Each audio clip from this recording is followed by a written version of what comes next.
Welcome in, y'all. Timeshare Clarence. Again, it's a lot of episodes today. This is October 1st, 2025. I'm playing catch up because I haven't recorded in a while. So this is my round 9 recap. So this is obviously for September.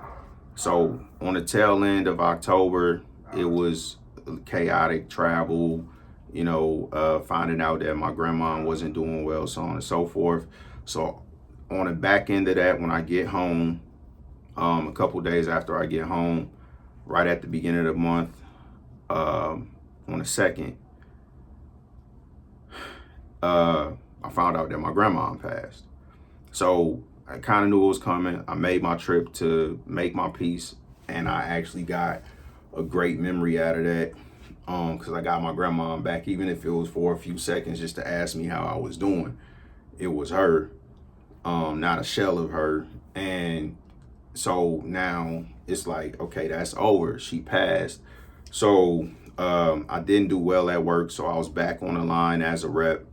Not necessarily, I actually felt fine about that. Like, I need to focus on being a rep. Same thing. Like, I had opportunities to do that and I didn't get the results that I wanted. So that's on me. And again, if they come up again and I get different results, then that'll be a reason for me to go a different direction. But for right now, it seems like what I'm supposed to do and where I'm supposed to be is where I'm at, being a rep. So I need to focus on that. So that was just a shift in my mind. Okay, just being a rep. Okay. So grandma passed. I'm back on the line, and I'm waiting to get the details on the funeral. And then when we got them, it was the 20th. So that was honestly for me disappointing because it's like now I got to deal with this for 3 weeks before I really get closure, because I was expecting it to be sooner than that. So for the whole month at work, that was kind of distraction, like my grandma's funeral coming up and trying to make arrangements and everything, and just, even trying to process how I feel, because it seems like every funeral, like my emotion is less and less. Like, from a sadness standpoint, more so to its life, and like, did I make the most out of the time that I had with that person? So even though it is a loss, I find myself feeling sad less and less every time I lose somebody, because I just realize, I'm gonna lose everybody, especially if I live to 119. Like, I'm gonna lose everybody, and it's not necessarily a bad thing. It's about what you do when you live, not when you pass. So to make sure that I'm taking advantage of all the time that I have with the people I have while I have it. So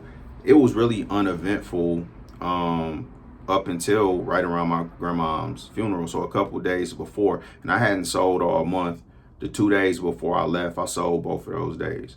So then I go back to St. Louis for the funeral. I ended up getting 2 rooms. I intended on getting 3, but I wasn't able to do that. Ended up getting 2 rooms, so it's adjoining rooms. And Crystal and my nephew Matt came, so they was in one room. I was in the other room. I only got the kids for one night, and that was after the funeral. But just getting the time with my sister, like, it was good, you know. It seemed like it'd been way too long, even though I just saw her in July, and it's crazy because it just, I don't know. I don't want to say take for granted, but maybe you just don't realize how impactful a relationship is when it's something that's every once in a while you see a person. But like, whenever I'm around my sister, is good. Like, so anyway, did the funeral, came back, finished out the month, and it really was uneventful, but I felt like it was setting the stage. So the last 2 months I've been off, which is why I didn't record. And when I say off, I mean just, I don't know, not where I needed to be. So going into October, I am mentally where I need to be. I feel like all the stuff that God needed to show me for me to make the adjustments I need to make, I finally got the signals and stopped like doing what I want to do and like just following the instructions. So that's pretty much it. So the last 2 rounds, I don't feel like I won or lost. So it's crazy because I really thought going into August, it was like about to be this big shift. You know, I made the reference to Creed, like checkmate. And you know, in that analogy, it's like I came out as soon as I thought I figured it out and just got dropped.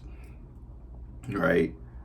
And so everything out the window. But I recovered, and then I mean, I still did what I was supposed to do. So it's very similar. I won't even say I got dropped. I'll take that back. So it's more like I came out and I got caught with a clean shot, but it didn't drop me. So it's like Crawford and Canelo. The only way to lose for Crawford was for Canelo to knock him out. But can Canelo knock him out? Maybe. But he don't know until he get hit. So he don't know the impact. So it's kind of like that. I had to take the shot to see how I responded to it. But I saw that the shot not gonna hurt me or knock me out. So that's really what came from the last 2 months is, okay, I could take that shot. So now it's all about execution. Now it's not worrying about not getting caught, because when you don't know, then the natural inclination is to try to avoid getting caught. And I'm sticking to the Crawford and Canelo thing. So for whoever don't know, if you're watching this, like moving up weight classes, whether it's wrestling, boxing, anything where they have weight classes, is weight classes for a reason. So when you move up to weight classes, that's a big deal. And typically you're dealing with bigger, stronger people. So even if you are more skilled, just the strength and size advantage typically is for the other person. So specifically in boxing, it's always if you could take that punch at that weight. So once you see that you can, then you can just get to boxing, right? But before that, you gotta be cautious of it, because if you get caught, especially being at a weight class that you're not accustomed to, it's easy to get knocked out. A lot of people move up in weight and they dominate one division, but then when they move up and they taste, you know, that power for the next level up, is not whatever. And some people go back down, some people whatever. But anyway, like I got caught and it didn't knock me down, or it didn't even hurt. It just, okay, that's what it is. And I got through it. So that's really my takeaway from the last 2 months, but specifically last month, if anything, is that, okay, whatever get thrown at me, I can get through. So now I have the peace of mind that I got from getting my disability raised to whatever. And then I also have additional peace of mind from the standpoint of, hey, whatever life throw at me, I'm gonna do what I need to do to get through it, and I'm gonna come out better on the other side. So talking through it, I'm actually gonna say I could still call round 8 a draw, but round 9 was a win, because it allowed me to get back to a position to where, okay, I don't have to worry, I just have to execute. So that's where I'm at. So for anybody tuning in, appreciate y'all. Until next time, Timeshare Clarence, peace.